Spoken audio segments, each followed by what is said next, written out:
दोस्तों, दिवाली की रोशनी जब रोजगार की खुशी से मिल जाए तो देश के हर घर में उम्मीद की लौ और तेज से जलने लगती है। बात तो सही है ना? सही कह रही हूँ ना मैं। दोस्तों, ये सिर्फ नौकरी का अपॉइंटमेंट लेटर नहीं है, ये उस सपने की शुरुआत है जो हर युवा ने मोदी जी के साथ मिलकर देखा था, आत्मनिर्भर भारत का सपना। और पिछले 11 सालों में मोदी जी ने उसी सपने को हकीकत में बदलने के लिए दिन रात मेहनत की है। रोजगार मेला से लेकर skill India mission, startup India, मुद्रा योजना और अब विकसित भारत रोजगार योजना तक हर पहल का एक ही मकसद रहा है, और हाथ को हुनर देना और हर युवा को अवसर देना। आज जब देश भर के 51,000 युवा अपने नए सफर की शुरुआत कर रहे हैं तो ये सिर्फ उनकी जीत नहीं है, ये भारत के उज्जवल भविष्य की शुरुआत है। नमस्कार, मैं हूं सताक्षी और आप देख रहे हैं दी पैम्फलेट। दोस्तों, गुवाहाटी से प्राइम मिनिस्टर नरेंद्र मोदी जी ने वीडियो कॉन्फ्रेंसिंग के थ्रू रोजगार मेला को एड्रेस किया और वहां मोदी जी ने कहा, इस साल की दिवाली हर घर में एक नई रोशनी लेकर आई है। त्योहारों के बीच जब किसी घर में परमानेंट जॉब का अपॉइंटमेंट लेटर मिलता है तो खुशी दुगनी हो जाती है, एक दिवाली की और दूसरी तरफ रोजगार की। आपको बता दूं, आज देश भर से 51,000 युवा अपने नए सफर की शुरुआत करने जा रहे हैं। उनके चेहरे पर जो मुस्कान है वो सिर्फ उनका सपना नहीं है, उनके परिवार का गर्व है।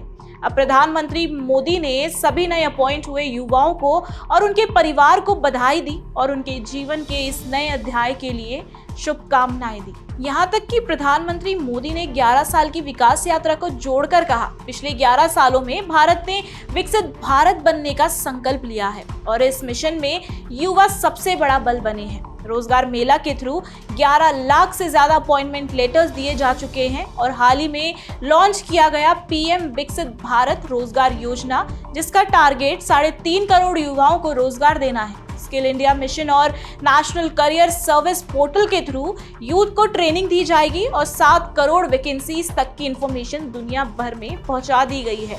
तो अब युवाओं, तैयार हो जाओ एक नया स्टेप लेने के लिए।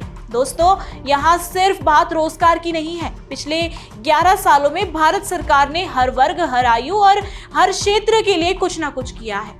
कहीं एम्प्लॉयमेंट के जरिए उम्मीद दी गई, कहीं इंफ्रास्ट्रक्चर के जरिए विकास की नई राह बनाई गई और कहीं रिफॉर्म के जरिए देश को फ्यूचर रेडी बनाया गया। ये जो 11 साल बीते हैं, हर एक दिन में सिर्फ और सिर्फ प्रगति देखी गई है, जो हर एक भारतवासी के लिए गर्व की बात है। दोस्तों, 2014 से लेकर आज 2025 तक ये सिर्फ 11 साल की सरकार की कहानी नहीं है, ये उस नए भारत की कहानी है जो सपनों को हकीकत बना रहा है, जहां गरीब को सम्मान मिला है, किसान को सहारा मिला है, महिलाओं को सुरक्षा मिली है और देश को एक नया आत्मविश्वास मिला है। अगर आप सभी को याद होगा, जब 2014 में मोदी जी ने एक नारा दिया था, सबका साथ सबका विकास, और आज ये नारा 2025 का एक परफेक्ट एग्जाम्पल की तरह उभर कर सामने आ रहा है। अब तक देखा जाए तो प्रधानमंत्री आवास योजना से 4 करोड़ से ज्यादा घर बने हैं, जिससे गरीबों के सिर पर छत मिली है, जो सिर्फ एक घर नहीं बल्कि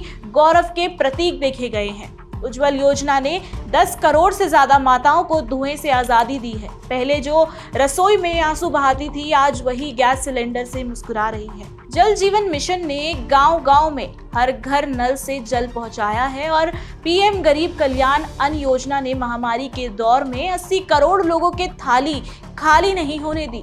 अब 2014 में जहां गांव में नेटवर्क नहीं था, हम सभी को याद है, इंटरनेट भी एक कागज में लिपटा नंबर को फोन में लिखकर रिचार्ज किया जाता था। वहीं आज हर घर में इंटरनेट और यूपीआई दोनों है, जिसका इस्तेमाल आज हर घर में हो रहा है। यूपीआई से दुनिया की सबसे बड़ी डिजिटल पेमेंट रेवोल्यूशन भारत के द्वारा देखी गई है। जैसे डिजी लॉकर, आधार और जनधन ने एक आम नागरिक को टेक्नोलॉजी से डायरेक्टली जोड़ दिया है और आज डिजिटल इंडिया सिर्फ सुविधा नहीं बल्कि भारत की एक पहचान बन चुका है। वहीं अब देखा जाए तो किसान हमारे अन्नदाता हैं। पीएम किसान सम्मान निधि 2019 में स्टार्ट हुई थी और तब से अब तक 11 करोड़ किसानों को सीधा पैसा उनके खाते में मिला है। फसल बीमा योजना ने फसल खराब होने पर भी किसान का हौसला बचाए रखा। वहीं किसान ड्रोन यात्रा और एग्री स्टार्टअप से खेती में टेक्नोलॉजी की एंट्री हुई। अब किसान सिर्फ खेतों तक सीमित नहीं है बल्कि ग्लोबल मार्केट तक पहुंच रहे हैं। जहां पहले लड़कियों की जल्दी शादी करा दी जाती थी और 12वीं के बाद घर में बैठा दिया जाता था, उनके लिए कोई स्कीम नहीं थी और उन्हें बाहर जाके काम करने की परमिशन भी नहीं दी जाती थी। वहीं नरेंद्र मोदी सरकार के अंडर महिलाओं को बेनिफिशियरी नहीं बल्कि लीडर बनाया गया। बेटी बचाओ बेटी पढ़ाओ, लखपति दीदी मिशन, नारी शक्ति वंदना अधिनियम, विमेन रिजर्वेशन बिल, इन सभी महिलाओं को डिसीजन मेकिंग के सेंटर में ला दिया है। आज गांव की पंचायत से लेकर चंद्रयान मिशन तक।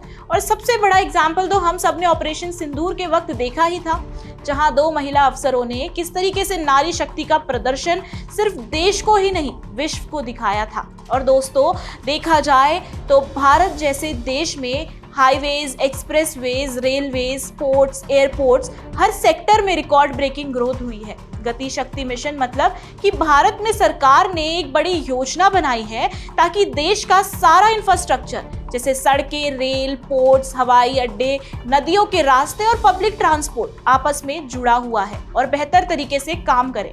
और साथ ही नेशनल इंफ्रास्ट्रक्चर पाइपलाइन यानी कि ये भारत सरकार की एक बड़ी योजना है जो देश के इंफ्रास्ट्रक्चर को अगले कई सालों में पूरी तरह बदलने के लिए बनाई गई है। इस योजना ने भारत को फास्ट ट्रैक ग्रोथ पर ला खड़ा किया है। Vande Bharat train, new metro projects और स्मार्ट सिटीज मिशन ने शहरों को मॉडर्न फेस दिया है।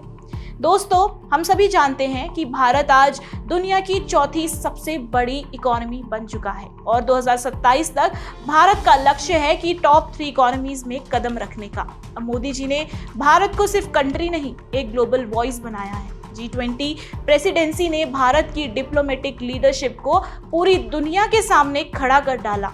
वसुदेव कुटुंब को लेकर संदेश दिया, एक अर्थ, एक फैमिली, एक फ्यूचर, पूरी दुनिया में जोरों शोरों से गूंजता हुआ नजर आया। चाहे स्पेस मिशन हो, क्लाइमेट चेंज समिट या स्टार्टअप डिप्लोमेसी, भारत आज हर मंच पर आत्मविश्वास से खड़ा है। तो दोस्तों, देखा जाए तो रोजगार मेला से लेकर चंद्रयान मिशन तक, UPI रेवोल्यूशन से लेकर विमेन रिजर्वेशन बिल तक, हर कदम ने ये साबित किया है कि अगर नीयत साफ हो और नेतृत्व मजबूत हो तो नामुमकिन कुछ भी नहीं होता। और जैसा मोदी जी ने कहा है, युवाओं के सपने भारत के सपने हैं और उनका सफल होना देश का सफल होना है। जय हिंद, जय भारत।